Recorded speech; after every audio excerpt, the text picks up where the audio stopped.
Detroit's gonna work. Now listen to this.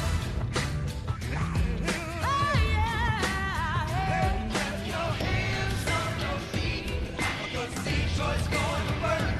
Miss your shoes on your sleeves. But Detroit's going to work.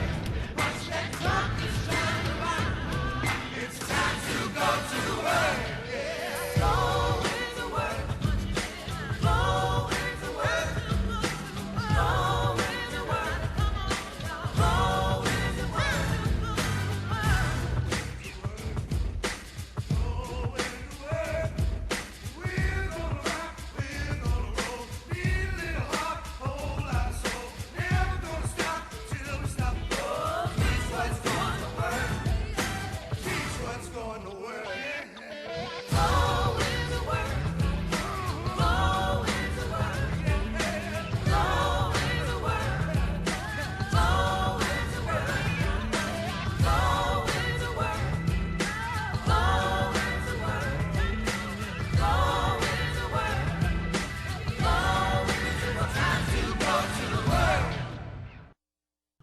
The Detroit Pistons' young core has them in the thick of the Eastern Conference playoff race. However, some recent defensive lapses and a lack of leadership has their head coach and others wondering just how these young guns will finish the season. With that in mind, I wanted a national perspective on the red, white, and blue. So I enlisted the opinion of national NBA analyst Joe Cords, who joined me on Monday to give the Pistons a mid-season report card. Stan Van Gundy has recently called into question the Pistons' defensive effort. So, do you think that's been a major reason for their inconsistent play as of recently? I think it's one of the reasons. You know, they're a jump shooting team by design. Stan Van Gundy likes the 4-in, 1-out system, or 4-out, 1-in system, and they're able to do that with the new personnel they got this year, and especially with Andre Drummond as a guy that you have to double team him in the post to keep him off the boards. But if you do that, you open up those shooters out there. But again, as a jump shooting team, they're inconsistent offensively. There's nights where it's working. There's nights where it's not. They have been shooting in the bottom 10 percentage from field goals and three-point range, so it hasn't always worked out for them. And the defensive side and the intensity side that Stan Van Gundy is talking about, he wants that to be a hallmark of his team, but I look at that as their margin for error. If they're locked in that night defensively and are getting stops and creating some turnovers, you know, they've been barely a top 10 defense and barely top 10 in turnovers, so they're there.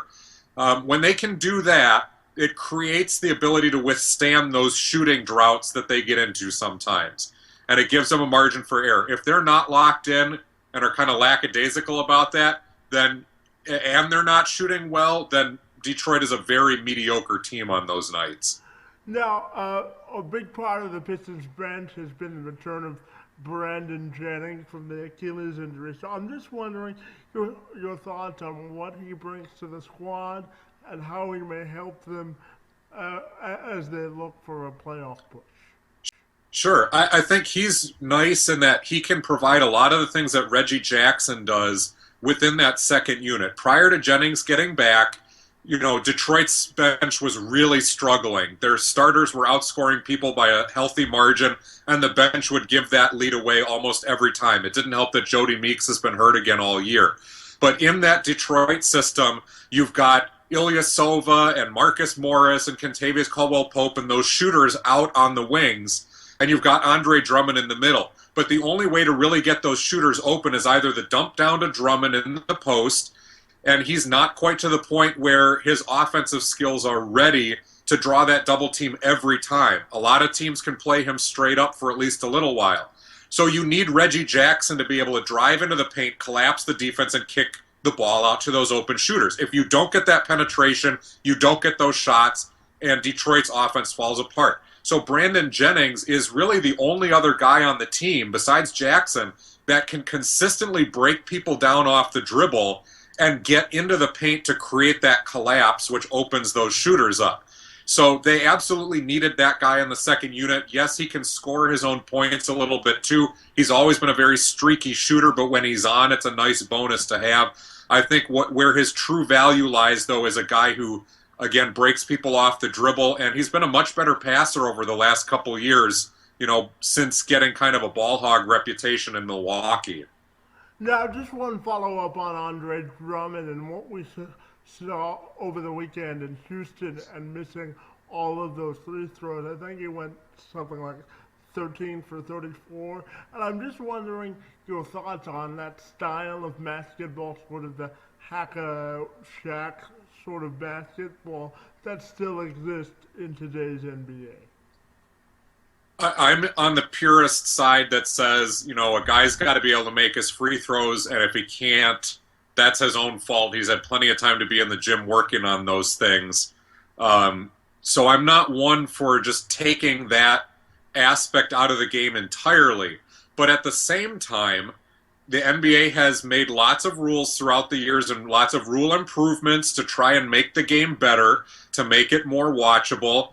And this is kind of a loophole that teams are taking advantage. So I guess I would like the compromise route to say that we continue to limit the amount of time that you can employ that strategy. You can use it for certain portions of the game, but if you do it outside of that and it's an intentional foul, then maybe we start to treat those like we would a clear path foul, where there's going to be a big penalty if you're going to make a decision like that on somebody. Yet at the same time, hold them accountable to shoot those free throws. Maybe it's something like you foul the guy and it's an intentional foul and he only shoots one free throw instead of two, regardless of the situation.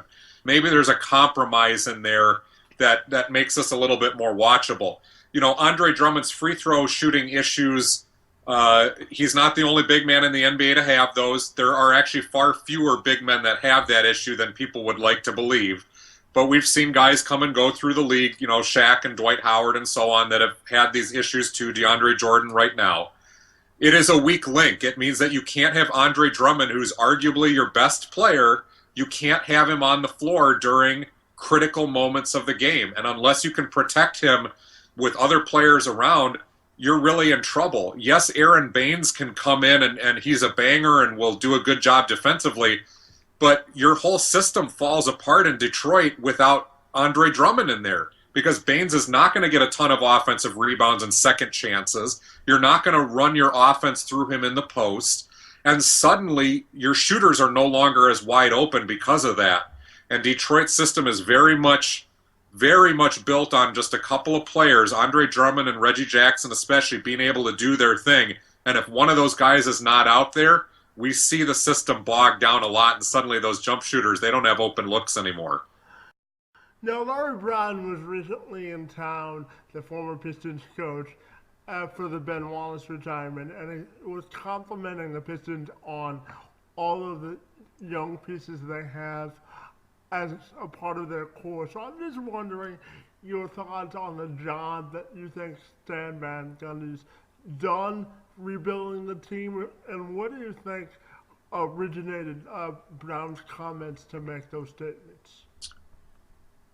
Well, you look at the guys up and down the roster, the young players that they have, whether it's Pope or Reggie Jackson, Andre Drummond is certainly young. Marcus Morris really isn't, that old either, obviously. You look at those guys up and down the bench, and you see a lot of potential for this team. It's not just where they are today, it's where they could go. There are still a lot of holes on this roster, and we've talked about, the fact that they can be a very mediocre team, a very inconsistent team on some nights. I didn't even mention Stanley Johnson, who's shown a lot of flashes, and I think the idea is that Stanley Johnson is going to wind up being one of the starting forwards here before too long, once he can get his outside shooting going, because he's so versatile and he's another lockdown type of defender.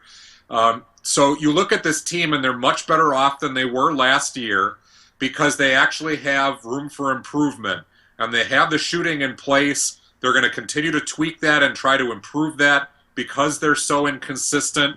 I think this is one of the few cases in the NBA where it's been an advantage to have the coach also be the general manager.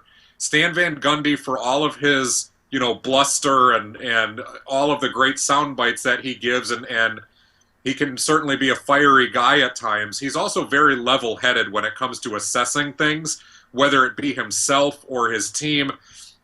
And I think he's one of those guys who can handle the idea of not overestimating a player's value, but still trying to bring in guys that fit what he wants to do. So it's a work in progress. I expect the team will be even better next year. I think they're a fringe playoff team right now, but they should be a team that's, contending for that 3, 4, 5 seed by next year easily if Van Gundy continues to do the job that he has. Now, do you think the Pistons' youth is causing them to be a little more inconsistent? It certainly doesn't help. It certainly doesn't help that situation. This is Reggie Jackson's first full year as a starting point guard. He got some chances at it last season. Kentavious Caldwell-Pope has shown some really nice flashes, and yet his jump shooting still remains so inconsistent. But he's turned into a nice defender, and he does other things besides just shoot the ball. Marcus Morris has always been kind of an inconsistent player. We talked about Andre Drummond, who he's the best rebounder in the league. He's one of the best defensive centers in the league. He's maybe the most freakish athlete up front in the league, although you could throw DeMarcus Cousins in with that at the center position. Anthony Davis certainly too. But he's in that conversation. But all of these guys are still only in their first couple of years holding down starting NBA jobs. And it's still really their first year of all playing together under that type of role. Not to mention Stanley Johnson, it's his first year in general. So, yeah, there's all that preparation that goes into it. There's the grind of an 82-game season. They haven't necessarily learned how to deal with all that as a starter and with those expectations. So they look really good on some nights, and other nights you go, man, they should have won that game, but they were just flat, or this wasn't working, or whatever it was. And that's just the sign of, a young team, an inconsistent team, and one that's built really to only play one way. Now, in order for the Pistons to get on a more consistent role, what do you think are some keys to success that they could follow? I think it's going to come down to continuing to have people who can break down the defense off the dribble like we talked about before. So it might be in their best interest not to trade Brandon Jennings at the trade deadline here. I know he's bringing up some value and maybe he wants to start, but as long as he's competitive, unless the Pistons get a landslide offer for him that's too good to pass up, I think you should keep him because you need that other guy to continue collapsing the defenses. I think at some point, especially if they get out of the playoff race, I think at some point you need to put Stanley Johnson in the starting lineup for either Ilyasova or Marcus Morris and let him play that role for a little bit and see if he's ready for it. And if not this year, then for sure next year. Although I know that's not what Pistons fans want to hear as far as getting them to the playoffs right now. But I do think they're going to need a more well-rounded guy because Morris and Ilyasova really overlap in a lot of their skill sets, and that can get them in trouble sometimes. They'd probably be better off with one of those guys coming off the bench. And then, like you talked about before, it's going to come down to consistent defense and rebounding every single night because they can't control their shooting all the time, and their offense can be figured out by really good defensive teams. The constant has to be what Stan Van Gundy is asking for, and that's the effort level because they're not good enough to just roll over people by showing up. Now, my final question for you, you mentioned this earlier about the Pistons being a fringe playoff team. Do you think they'll make the playoffs, and do you think their offensive inefficiency will be one of the things that hold them back? I think they ultimately will make the playoffs because I think they have a greater room for growth than a lot of the other teams that are at that bottom range. But in the Eastern Conference, in that 6 to 10 slot right now. But at the same time, it's going to be tough because Boston has some room to get better, especially if they make some trades. Washington has been underachieving all year, and you just wonder whether, that was a team that was a top 4 club in the East last season. You wonder whether they'll make a run, and then suddenly things get even more crowded.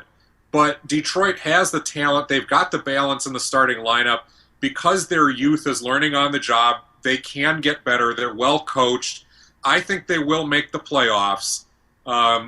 I think matchup is everything then on whether they can go any further than that. If they can somehow get up into the 4 through 6 seed and are facing one of the other middle seeds, I think they do have a chance to win a playoff series.